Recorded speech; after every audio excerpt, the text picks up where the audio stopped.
वाद्य गान कला आदि की।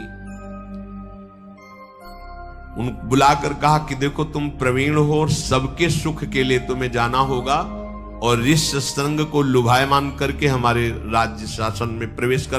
ब्रह्मर्षि विभांडक बड़े महान तपस्वी और अमोघ वीर थे, अर्थात अभी तक कभी वीर उनका पतन ही नहीं हुआ था।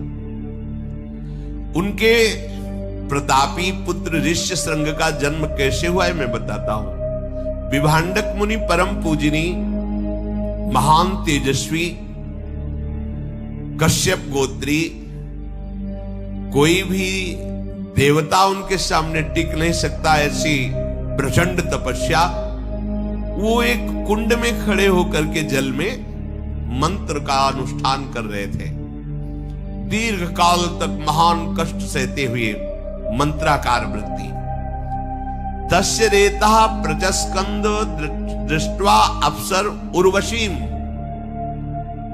देखो अभी चरित्र सुना, एक तपस्या का और एक श्री कृष्ण मित्र का। श्री कृष्ण अब तपस्या।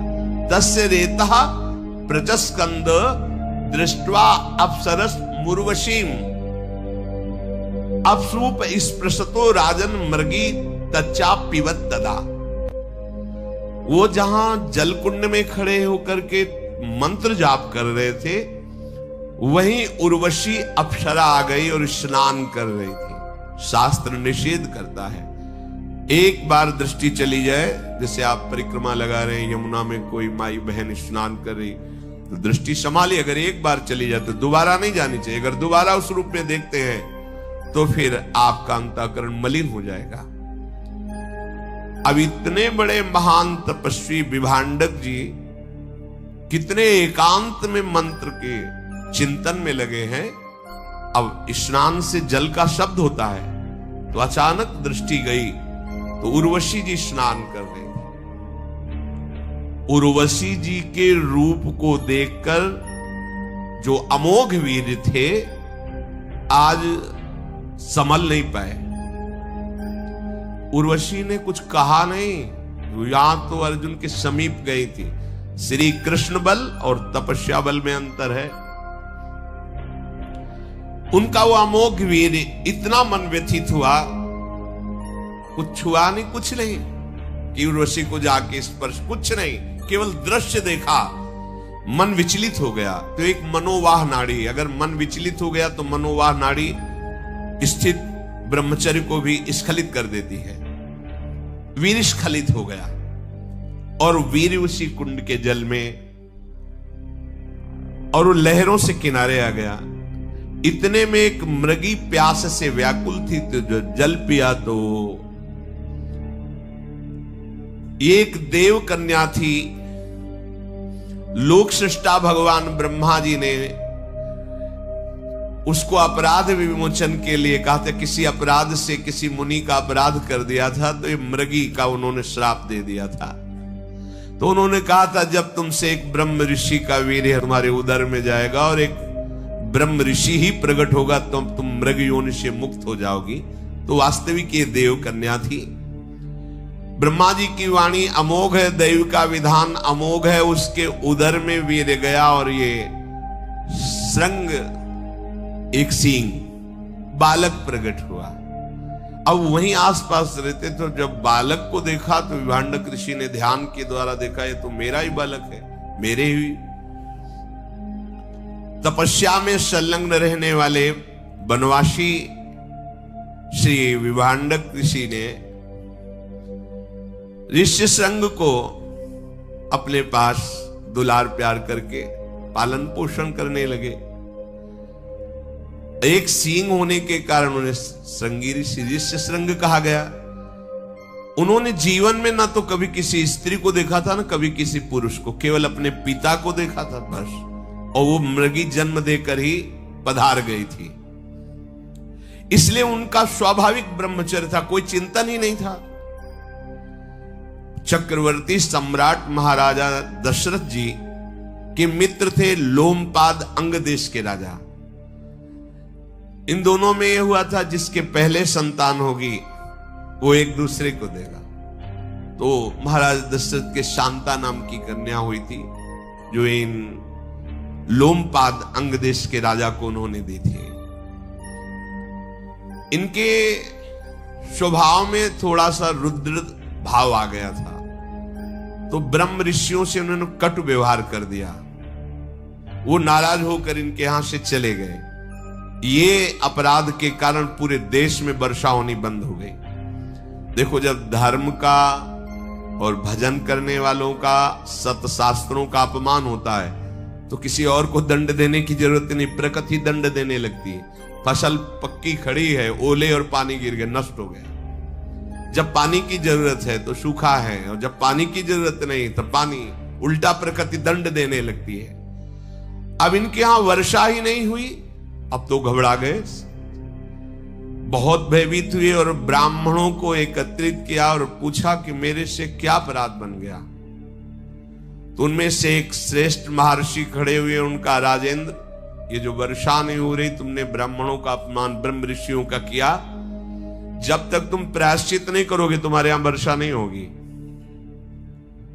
हाथ जोड़कर कहा कि महाराज, अनजाने में या राज भाव के अभिमान में कोई गलती हो गई तो आप ऋषियों को क्षमा करना चाहिए। मेरे अपराध के कारण सारी प्रजा भूखी मरे, आप सब दयालु हो। तो उनका इस समय तपस्या में सबसे बढ़ चढ़ करके विभांडक ऋषि के पुत्र श्रृंगी ऋषि, ऋषि श्रृंग हैं।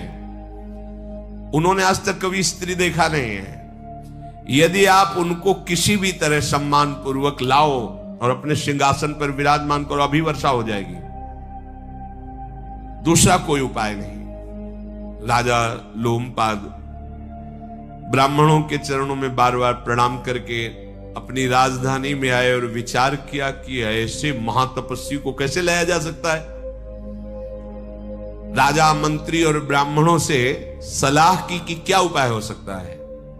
तो उनमें एक बहुत प्रवीण मंत्री ने कहा कि अगर कोई चतुर युवती उनके पास जाए, उन्होंने कभी स्त्री नहीं देखा, और फंसा करके आपके सिंहासन तक ले आवे तो वर्षा हो जाएगी।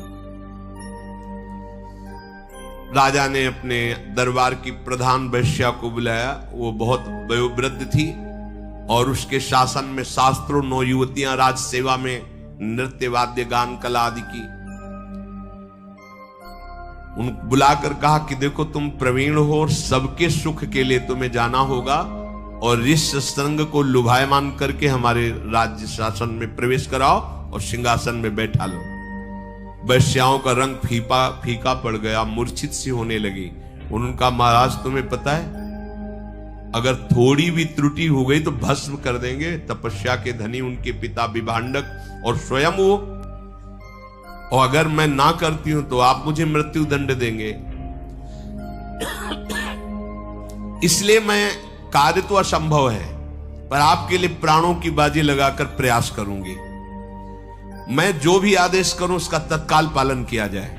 राजा ने कहा, ऐसा ही होगा। मुनि कुमार को लुभायमान करने के लिए तुरंत एक आश्रम की रचना की जाए नाव पे, 4 योजन, 1 योजन का मतलब 4 कोस, मतलब 16 कोस की नाव, और उसमें कृत्रिम आश्रम, कृत्रिम वृक्ष, कृत्रिम फल, लताएं, देखने में ऐसा नहीं लगना चाहिए कि कृत्रिम है, उसकी रचना करवाए। वो तो राजा है, आदेश हुआ, 16 कोस की नाव, ऋषियों के आश्रम, और ऋषि कौन, सब नवयुवती वैश्याएं, वही सब अपने श्रृंगार में। व्यवस्था करने की आज्ञा हो गई।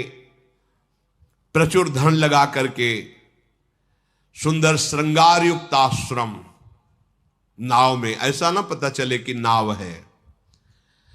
अब उस बूढ़ी वैश्या के द्वारा शिक्षित जो उसकी पुत्री थी, बहुत ही चतुर, बहुत ही सुंदर थी, उस नाव को कई कोस दूर लगाया गया। राज कर्मचारी गुप्त रूप से पता लगाए कि विभांडक ऋषि आश्रम से कब बाहर जाते हैं। तो बोले, हफ्ते में एक बार निकलते हैं, पिपली, बरगदी ऐसे फल लाते हैं, कंदमूल फल, और उसी का 1 हफ्ते पाकर भजन करते हैं, फिर 1 हफ्ते जाते हैं। बड़ा ही सुंदर दिव्य तपस्या से उस आश्रम का प्रभाव था, बड़ा रमणीय था। विभांडक ऋषि फल लेने के लिए गए हैं, ऐसा जे ही गुप्तचरों से मिला, उसने अपनी पुत्री को, वो कांप गई कि मैं ऋषि के पास जा रही हूं, पुनः वापस आ पाऊं कि ना पाऊं, क्योंकि रुद्र दृष्टि हो जाएगी तो भस्म हो जाएंगे। जाओ तुम राजा के लिए प्राण देना, ये हम प्रजा हैं, हमारा धर्म है, इसलिए तुम जाओ, बहुत सावधान रहना। ऋषि कुमार बिल्कुल भोले भाले हैं, आज तक किसी मनुष्य को नहीं देखा, स्त्री की बात क्या है। डरते हुए आश्रम में पहुंची और देखा कि ऊर्ध्व नेत्र किए हुए वो बैठे हुए, दिव्य तेजो में कांप गई, पर अपने राजा के कार्य को संपादन करने के लिए समीप गई। खड़े हो गए ऋषि संग, कोई ऋषि पधारो, देखा ही नहीं था स्त्री। खड़े होकर के नमन किया, अर्घ्य दिया, आसन दिया, बहुत पीछे हट गई और उनका हमारा नियम है, कुछ हम ऐसा अनुष्ठान कर रहे हैं, तुम्हारा अर्घ, तुम्हारा कोई भी पूजन हम स्वीकार नहीं करेंगे, केवल आप आलिंगन कर सकते हो। हाँ ठीक है, ना तुम्हारा दिया हुआ आसन, इतनी सामर्थ्य है कि वैश्या होकर एक ऋषि के द्वारा दिया हुआ अर्घ और आसन कुछ नहीं, वापस रखो, केवल आलिंगन कर सकते हो। तो जानते नहीं थे कि स्त्री आलिंगन। अब वो कहे कि ऋषि तुम्हारी त्वचा कितनी सुंदर, हमारी कैसी है।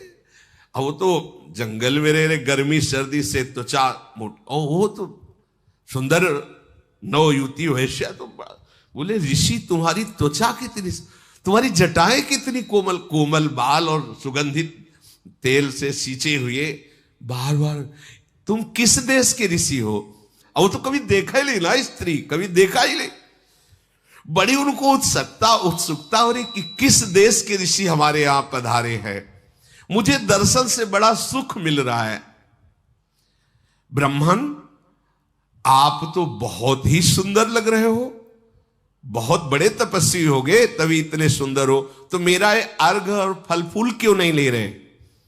दिया हुआ कुशासन, आप इससे सुखपूर्वक बैठिए, वह नहीं, आज आप हमारे आसन पर बैठेंगे, मखमली सुंदर आसन होगा। हमारा आसन तो चुभता है उसका, तुम्हारा आसन तो कितना सुंदर बैठा। वो भोले वाले जालते ही नहीं, ये तुम्हारे फल हम नहीं, हमने नियम ले रखा है कि जितने दिन अनुष्ठान चलेगा हम किसी ऋषि का कुछ नहीं लेंगे। हम कुछ फल लाए, बड़े सुंदर सुंदर अंगूर, मीठे मीठे सब। हाँ ऐसे तो कभी हमने फल खाए नहीं। बोले तुम्हारा दिया हुआ जल भी नहीं, हम जल दे रहे, विशिष्ट प्रकार का बनाया हुआ आसो, ये साधारण नहीं, विशिष्ट जैसे अंगूर का भी तो आसो बनता है, महुआ का भी बनता है, ऐसे विशिष्ट फलों के रसों का आसो उन्मादकारी। और हे पिया उनका, मैंने तो जिंदगी में ऐसा नहीं पिया। वो बड़े आनंदित हो रहे। और हे ऋषि, ये भूमि डोलती नजर आ रही है, हो आसो पिए हुए, बार बार हृदय में आलिंगन। और दूर एक गुप्तचर खड़ा है कि विभांडक ऋषि कितनी दूर है, कितने समय वापिस होंगे।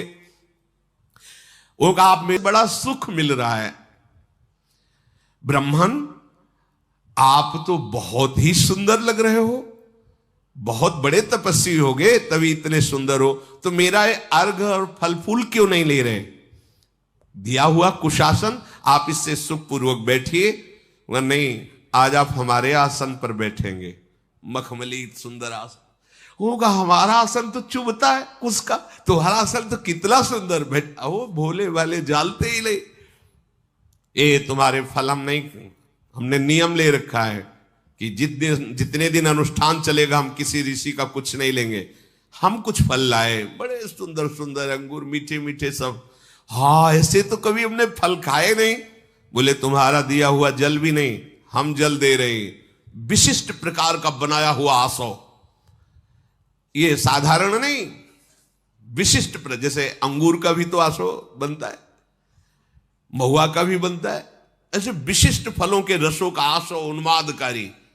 और हे पिया उनका, मैंने तो जिंदगी में ऐसा नहीं पिया। वो बड़े आनंदित हो रहे।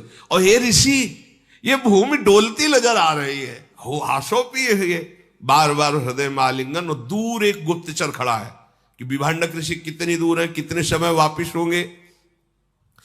वो कहा आप मुझे प्रणाम मत कीजिएगा कभी, तभी मैं बार बार आऊंगी। उनका जैसा आप कहेंगे वैसा, मैं आपके लिए बंदनी नहीं हूं, आप मेरे बंदनी हैं। मैं आपके लिए दर्शनी नहीं हूं, आप मेरे दर्शनी, मैं आपका दर्शन कर ले आया हूं।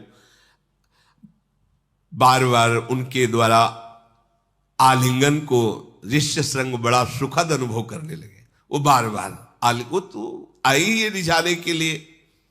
सुंदर माला, सुंदर सुखद वस्त्र, सुंदर इत्र उनके शरीर में लगाया। वो बहुत प्रसन्न है, खेल रहे हैं। सूचना, गुप्तचर दूर खड़ा है, उसने इशारा किया कि वो चल पड़े हैं, भागी वहां से तुरंत। अब हमारे अनुष्ठान का समय हो रहा है, किसी दिन हम अवसर लगा के फिर आएंगी। और ये बात अपने पिताजी से कहिएगा नहीं कि कोई ऋषि आए थे। ओ चलिए।